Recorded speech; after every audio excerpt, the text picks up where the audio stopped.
धूमधाम से दर्शन करे ले सब आबै गामे गाम से दर्शन करे ले सब आबै गामे गाम से।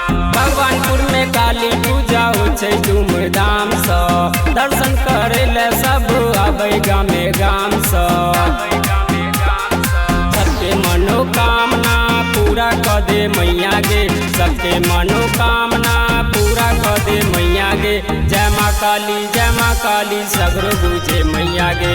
जय माँ काली सब क्यों बोले मैया गे। जय माँ काली सब क्यों बोले मैया गे। सब क्यों बोले मैया गे। सब क्यों बोले मैया गे। महिमा के बड़ी न्यारी ये द्वार से न जाय छै कियो खालिए।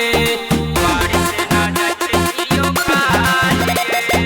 महिमा के बड़ी न्यारी ये द्वार से न जाय छै कियो खालिए।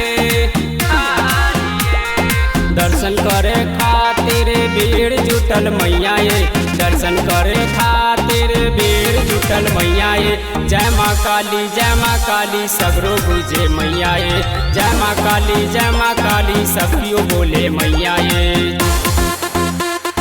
सब क्यों बोले मैया ये। सब क्यों बोले मैया ये।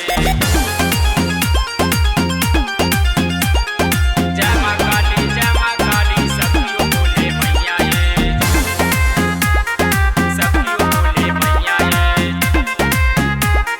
सब क्यों बोले मैया ये। करै छौ महेश गुहारे मैया, करै न बिनती शिकारे मैया। करै छौ महेश गुहारे मैया, करै न बिनती शिकारे मैया। मदन के नैया पार कर दे मैया गे, उपेंद्र के नैया पार कर दे मैया गे। जय माँ काली सगरो गुजे मैया गे। जय माँ काली सब क्यों बोले मैया गे। जय माँ काली सगरो